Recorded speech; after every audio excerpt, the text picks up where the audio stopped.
Saban, Bayou Bound, a News 10 special report. Now, here's your host, Tim Stout. Good evening, everybody. Welcome to our NBC Channel 10 studios. We're live tonight for the next 30 minutes with a summation of the 19th or 20th century, I guess, of Michigan State football, and what a way it is coming to an end. The new century begins with the Spartans in a New Year's Day bowl game, but boy, what a way this is ending, and it has really been something these last 72 hours. We have a good half hour for you. Eric Hess is with us here in the studio. This is usually where we are for our Sunday Stout on Sports at 11 o'clock. This is our Tuesday night version. Who would have thought Sunday afternoon when we were together we were going to have this kind of a show? This all happened in what are we saying, 36 hours, 24 hours? I mean, this happened like that, and Nick Saban's out of here. It has been an emotional time for all the Michigan State people, as well you know. Nick Saban completing 5 years. He's 48 years of age. He is in Louisiana tonight, where he is getting ready to become actively the head coach of LSU. Let's begin our coverage now at the airport this morning in Lansing, where Nick Saban says goodbye to his wife, Terry.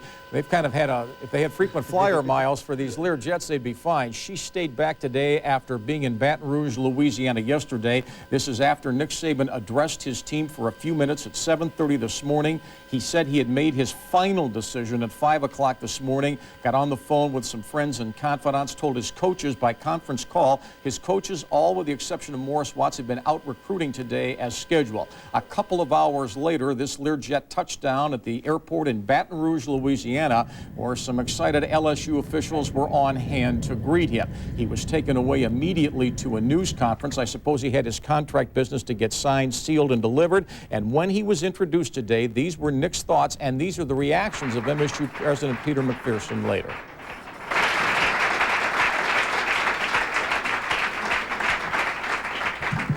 Thank you very much.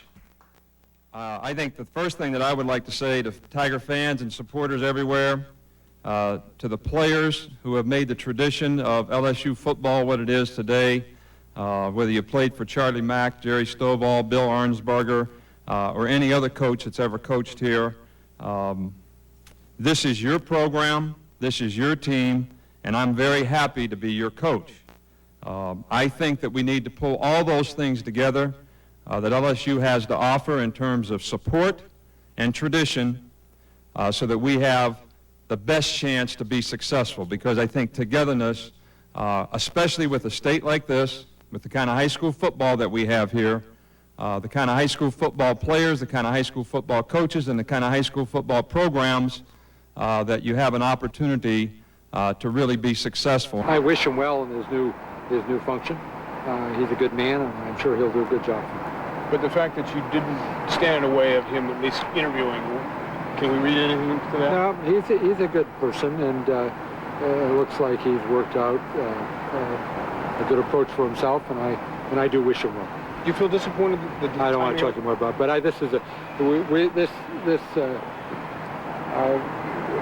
we'll proceed to find ourselves a very strong coach. They're going to have to find it quick.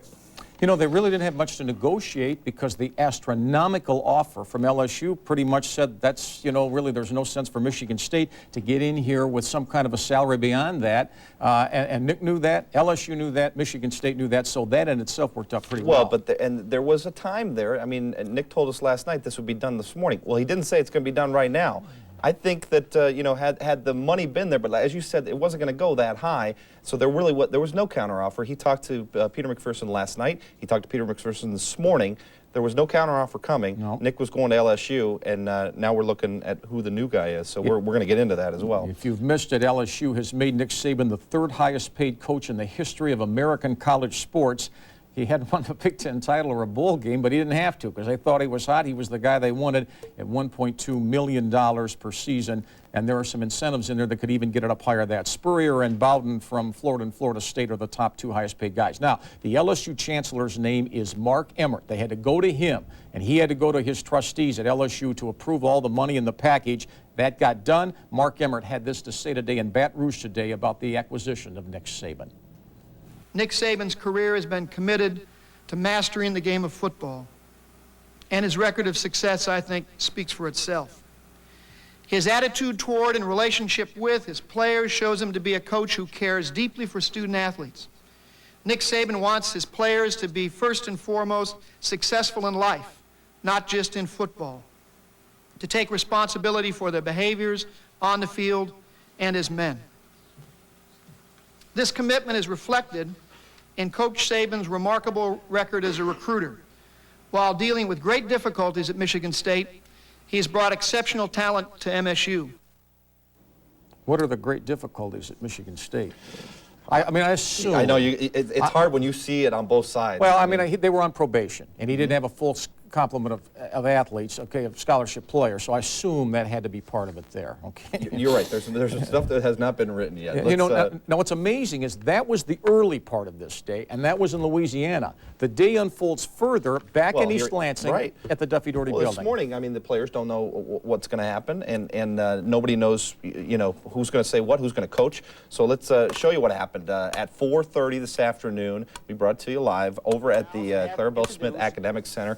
Clarence Underwood, the interim athletic director, introduces Bobby Williams, who's been here 10 years, was here under George Perlis, and here through the entire stint of Nick Saban, introduced as the interim the interim head coach. The players went to Clarence Underwood and said, "We want this guy to coach us in the bowl game." They gave him some applause, and here's what he had to say after this press conference. You know, it's an opportunity for me to prove my position and go into this game and with a plan and try to come out with a victory, and then let the administration take this thing in the direction that they want to take it. But I can only do the best I can in this position, and hopefully we'll be successful, and then we can move from there. We're going to have an open search, and we're going to look for a coach that we think can carry on the tradition of this great university in football and build upon what Coach Saban has done here.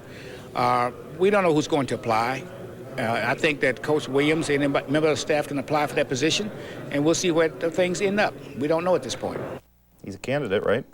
Bobby Williams, I guess, yeah. Clarence Underwood, I don't think is for football coach, but he's done a very calming, quiet job. Athletic director interim there. AD, interim head coach, and yet things are purring along, Things are just kind of purring along there. All right, we are now going to take you back over to the Duffy Doherty building, actually the Clarabelle Smith Academic Center, where our own Ben Holden has been following these events of the day. It has been a whirlwind last, I guess, 24 hours. Ben, you talked to these players this morning. You talked to them after. Or actually, maybe we don't have. Oh no, we do have Ben. Ben, as I said, you talked to him after the press conference as well. I mean, what are they thinking at this point? Well, Eric, as you well know, this morning everyone very emotional. You saw the frustration, I guess, in the faces of the players when they walked from the meeting. A closed-door meeting took about 15 minutes. You knew right then, you didn't have to ask a word, that Nick Saban had told his football team that he was indeed moving on to Louisiana State University. Affecting the players, yes, very much so, but as we all know now, the day culminated with what you guys were just talking about. But when Nick Saban made this announcement, it did hit the players hard. Here's what Josh Thornhill, T.J. Duckett, and Amp Campbell told me this morning. Josh, how tough is this? I really think it's bad timing, you know, with the bowl game coming up. We would have liked to keep one focus, but now it's kind of torn in two different directions, so that's the big problem with me right now. I mean, I enjoyed every moment, you know, being around Coach Saban, you know, joking with him, you know, he joking with me, joking with the players, and I'm going to miss that. I mean, I didn't think it was going to be this hard. It's life, and you have to take it as it goes. And you know, something that came up for his life and his family, which is understandable. The news came especially hard to cornerback Amp Campbell, who says Saban helped give him a second chance to play football after suffering this neck injury last season. Like I said, you know, I done been through a lot with Coach Saban. You know, Coach Saban's helped me out. He gave me a second chance when, you know, I don't think too many people would have. The news was also very tough on freshman running back T.J. Duckett, who says he came to Michigan State simply in part because Nick Saban was the head coach. Timing is not at the best time of the year, but like I said, it's life and you have to go with the flow. I just wish it could have been different. I wish he could have been here for the 4 years, but you know, we all don't get what we want in life, and we'll have to deal with what comes next. The hardest thing for me is the players. I have really close personal relationships with a lot of players here. I couldn't talk to the players without getting pretty emotional this morning. We built something together here, not only from this team standpoint, but from a program standpoint. And guys, this was especially hard on Nick Saban. You got to believe what he was saying there. These players meant so much to him, and he was proud of what he did here at Michigan State, and as we say, you go where the opportunity is, and that's exactly what Nick Saban did. So his players mending, though, the emotions back on an even keel, guys, after what took place here this afternoon. They'll continue to get ready for the Citrus Bowl. They'll practice over the weekend and for the next few days here in East Lansing before they head to Orlando for the Citrus Bowl. Ben Holden live here at the Clarabelle Smith building. Let's kick it back to you guys in the studio. Okay, Benny, we'll be back in with you in a little bit. Thank you for the report. Ben Holden from East Lansing, I'm sorry, from the Clarabelle Smith Academic Center. Now, where are we going from here? We already have, I mean, we've already started. Look ahead. Yeah, we've already started, and we have reaction in from coaches who may or may not be headed. Tell us about it. The names that you will hear will probably be, Bobby Williams' name is already right in there. He might as well be. The names you've heard so far include two guys from the West Coast. Steve Mariucci of the San Francisco 49ers, his team's struggling. Michigan background, friend of Tom Izzo, you know that. Tyrone Willingham, former Spartan quarterback, former Spartan assistant coach, taking Stanford to the Rose Bowl first time in 20 years. They're only a few miles apart on the West Coast. So we got some cameras this afternoon to go out and ask those two guys. We said, all right, guys, what about becoming the head coach at Michigan State? First of all, I'm from Michigan. My father went to Michigan State. My best friend coaches basketball over there, and I think the world of Michigan State University. Okay, I am not aware of their university contacting our organization at all. Right now, I am committed to rebuilding this football team. I know what you're going to say, but I got to throw it out. Nick Saban, he leaves to take the LSU job, leaving a wide open gap at your alma mater, Michigan State. All the arrows seem to be pointing toward you as an early candidate. Well, if it's not about the Rose Bowl, then there's not any thoughts about it. All right, spoken like a true coach, but here's a guy that obviously has done great things. The entrance requirements are high at Stanford. He can win with players that have to have good grades to get in. He's the best of the Pac-10 this year at 8-3. He's won elsewhere. People like him. He's very articulate. Here's a guy that obviously has to be considered as someone who's an obvious candidate, maybe not even at Michigan State, but many schools. And, of course, Steve Mariucci and Tom Izzo, they were seen here together at the Final Four back in Tampa back in March. Yeah, good-looking guy, articulate, well-liked by the players, 49er background. They're struggling there. Who knows how it's going to be like with the management there. It's a long shot, I would say, for him at Michigan State, but you hear his name. He makes $1.7 million right now. If he doesn't have a job, he doesn't make anything. But, I mean, that is a long shot, and you heard what he had to say. Now, we are going to hear more about the coaches when we come back, but let's move this thing along. All right, when we come back, we're going to visit live in our studio here with prominent MSU Board of Trustee member Joel Ferguson, a close friend of Nick Saban's. We'll have Joel here in just a moment. As we go to break, some more reaction from the Spartans' Josh Thornhill. Stay with us. I really think it's bad timing, you know, with the bowl game coming up. We would have liked to keep one focus, but now it's kind of torn in two different directions, so that's the big problem with me right now.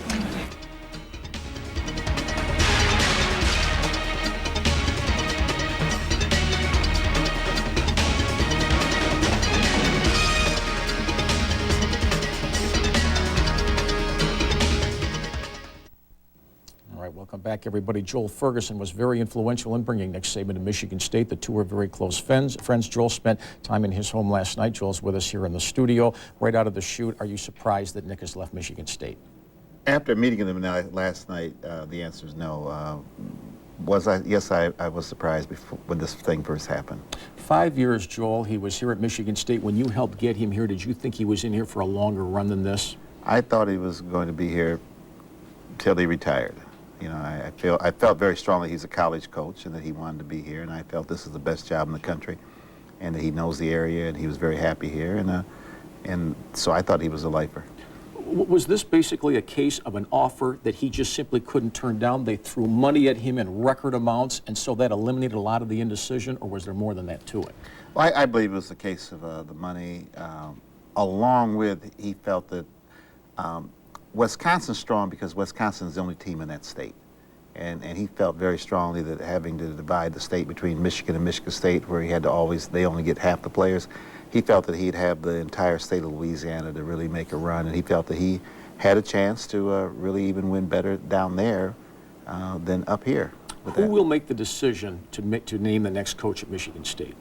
Well, the athletic director will make a recommendation to the president. So, Clarence, you're suggesting to me maybe have more authority than perhaps past athletic directors have had, because this has been kind of a committee thing, as you know, many times in the past. Well, I'm certain that Clarence will lead whatever committee that the president directs him to lead, but it'll be an administrative decision, and the only role the board will play is ratifying the selection and the choice that the president recommends to us. Bobby Williams was very impressive today. His name has never come up before, but he's been around a long time. If they do well in the Citrus Bowl, does he become a viable candidate? I think that the president and the athletic director will make certain that the people who have been contributing to the program will definitely have an opportunity for the job. I mean, someone has to beat people out from the outside. When you have the assistant coaches rallying and the players rallying behind a person, that's impressive.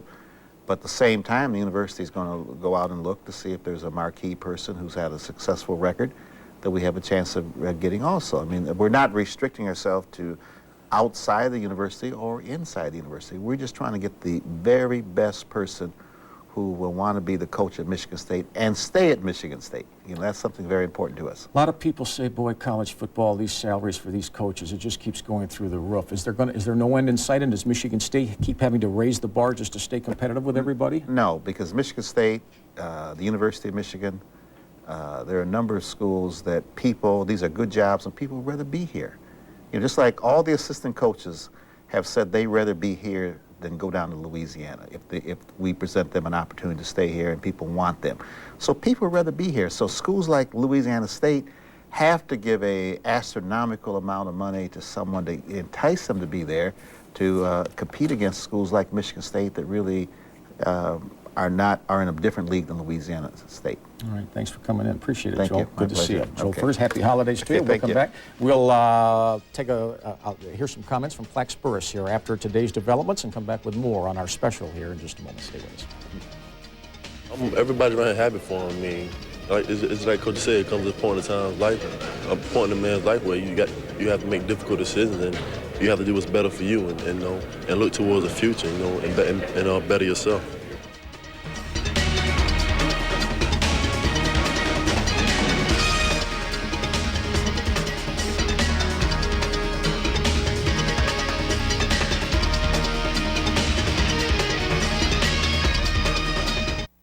Welcome back, everybody. Recruits signed scholarships in February. Michigan State obviously wants a coach before then. Spartans have 7 verbal commitments, and take a look at the most prominent of them all. Nick Saban landed quarterback Jeff Smoker from Manheim Central High School in Lancaster, Pennsylvania back in June. This kid is a national prospect, a sensational prospect as a quarterback. Watch him here. Eric got some information today on Jeff Smoker's reaction to Nick Saban leaving. Well, Jeff Smoker, his team's still involved in the playoffs. He's taken his Manheim Central team to the finals, which are coming up this weekend. Now, this comes from a Detroit radio station, but his mom, when contacted, Jeff knows that Nick is leaving and is said to be very disappointed that Nick Saban is leaving. That's who recruited him. That's one of the reasons he was going to come here. They don't know what they're going to do next. As every every prospective recruit will say now, don't know. Got to find out who's coming in. So as of right now, anything that has been done recruiting-wise, I guess, is on hold. And Morris Watts told us that today as well, didn't he? Yeah, he did. And you know,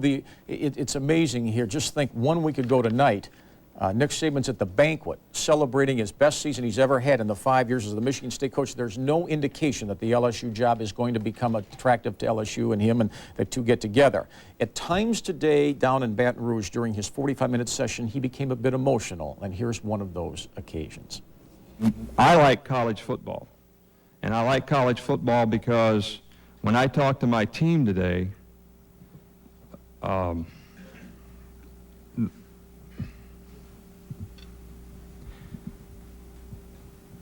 the effect that you have on some of the players, their lives, not just as football players, it means something. We didn't see that emotion from him much here. No, but I just, you know, I've always said that, and I've known Nick, we've known him a long time, he's an honest, sincere, honorable guy. He's a perfectionist from the word go. I personally have never felt he's been happy with the terms of his contract relative to other coaches in college football. I don't think that alone sent him out of here, but it was a nagging, you know how he is, there's kind of a nagging thing with him. You know, now you start to think, and it's early to say, but what will his legacy be here? I mean, he did elevate the program. He took it from probation and did things with it that, and yet lost a lot of big games, but won some huge games. If they go to Ohio State, they beat the #1 team in the nation. LSU's people said we want him because he wins big games. Right. And he's going into a pressure cooker down there, but he's proven he can handle that, and he can certainly handle that pressure. We're going to break, and when we come back, we'll have some more here on this special live 30-minute edition of Channel 10 Sports. You stay with us. We're back in a moment. At first, when Coach Saban first said that he was leaving, you know, but all the guys understood. We knew, you know, he had a chance to do something better in life, so we couldn't be upset at him. You know, the opportunity was there for him, and he took it.